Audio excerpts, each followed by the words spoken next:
Good morning, everyone, and happy Thursday morning. I'm Riley King, broadcasting live here from Key West, Florida. Let's show you the outside real quick before we get to the news.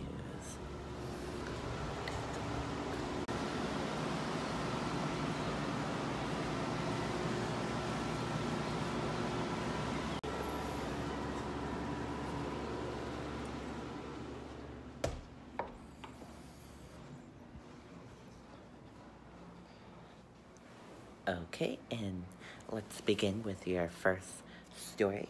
In Florida, thief makes off with $50,000 worth of sunglasses, all while security guard looks on.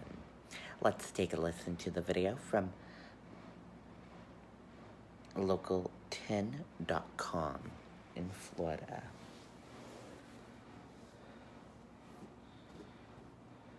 Give me 1 minute.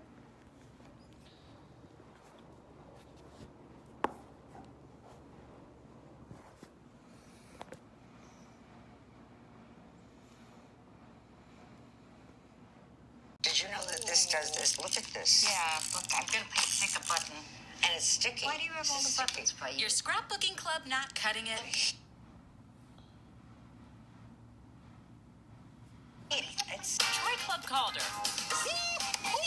Join today and get $20 guaranteed. Search is on tonight to find the crook caught on camera stealing sunglasses from a local business. The shady thief, you could say, took off with $50,000 worth of merchandise. And Local 10 News is the only station to speak exclusively with the business owner. Our Janine Stanwood is joining us live now from North Bay Village with the video the owner wants you to see. Janine. Calvin, Lori, in that video, you can see a guy walking right into this lobby and taking a whole bunch of packages. The only problem, according to the store owner, is that he was stealing those packages. There's a ribbon Polaris. He sells pricey shades and fancy watches. Now the owner of this North Bay Village sunglass shop, who doesn't want to show his face, says this guy, caught on camera, stole 50 grand worth of new merchandise. They knew what they were doing. They knew what was over there. They saw opportunity and they took it. It was Friday when the owner says UPS delivered his boxes to the package reception area at Grandview Palace. But then on Saturday, he claims this guy shows up to get them. The problem? He says the man in the hat is a thief and claims security never checked his ID. Watch as he walks behind the front desk and appears to inspect the boxes. He then gets a cart and loads up box after box after box, 6 in total. He then comes back and loads up 3 more. But security lost his packages. We tried to talk to security in person, but were asked to leave. I'm calling about an incident that happened on Saturday. We also called one security company. The owner says police are now investigating. And one security company that works here in the building tells us they are looking into it. Meanwhile, North Bay Village Police, they are investigating. That owner tells us he's worried that he may be out of a lot of money. We will stay tuned.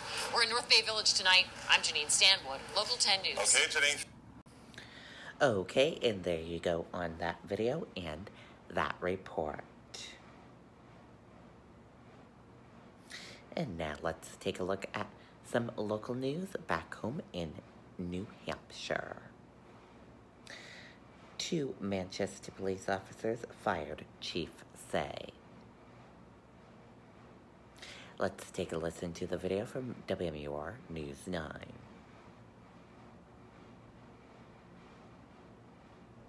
Consolidated has provided instant communications to homes and businesses, just like yours, for over 100 years. I don't think I've ever been this disappointed. Manchester Police Chief Nick Willard announcing the firing of 2 members of the force. Officer Stephen Carnaccio was on leave since last May. He was arrested for conduct after an accident in an alleged hit-and-run crash while off duty. And Aaron Brown, a detective in the street crime unit who's been on paid leave since late February. We investigated Mr. Brown. During that investigation, information came to light that I believe rose to the level of criminality. Willard says he cannot comment on what Brown is accused of doing, but a criminal investigation will be conducted. He betrayed the trust of this community. He betrayed the trust of this police department. He betrayed the trust of the men and women women that he served with. These follow the firing of Detective Darren Murphy in February. Since then, dozens of his drug cases have been dropped, and the chief is seeking a criminal investigation after new information came to light. The chief says Brown and Murphy worked in the same division but different units, and that the criminal investigations into the two detectives are not related. Some of the conduct was on duty, some of the conduct was off duty. Willard will be looking into whether or not any of Brown's cases might be affected. If we have somebody here who doesn't belong here, we will root them out. We will fire them, and if the opportunity avails itself, given the information, we will charge them with a crime. Now, the chief says he understands the public wants more information about these allegations. He's working with the county attorney and the attorney general. He expects more information to be released if charges are filed. We're live in Manchester. Siobhan Lopez, WMUR News. Okay, and there you go on that video and that report.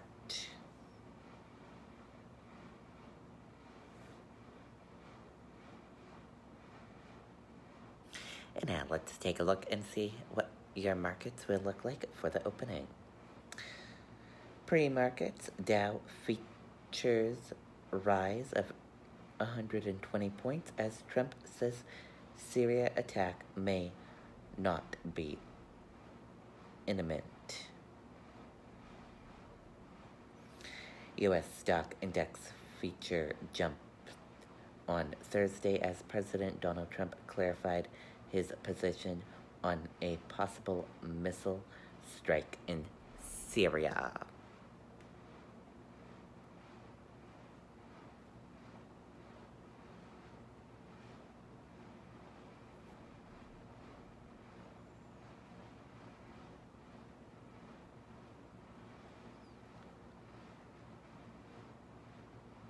U.S. allies, Russia prepare for Syria confirmation. Let's take a listen to the video from ABC News. Well, the speaker is out. Strikes are in. Good afternoon. Welcome to the briefing room here at ABC News headquarters. I'm Devin Dwyer, joined by Deputy Political Director Mary Alice Parks. Mary Alice, what a day. A lot of big developments today on so many fronts. And we start the day with the Speaker of the House, Paul Ryan, announcing abruptly, a little bit of a surprise, he's not running again, but he will serve out his term. And he said that he expects he will pass his gavel on to the next Republican Speaker of the House. Unusual. It's an unusual move. But Democrats were quick to say this was all but him admitting that they are going to take back the House. That is how they are selling it to donors, and frankly, that's how a lot of Republican donors are taking this news. That a Democrat takeover of the House in November is all but likely, and in fact, it looks like Paul Ryan is essentially banking on it, or at least getting out potentially in time to avoid it. Certainly that's not how Ryan's people are putting it. They're spinning it that the Speaker has gotten so much done that he just can't stand it anymore, needs to get out. Of course, that's not, they only got so many things. Okay, and there you go on part of that video. Groundwork is being laid out for an international coordinate military response to the Syrian government alleged use of chemical weapons on a rebel-held neighborhood in Syria.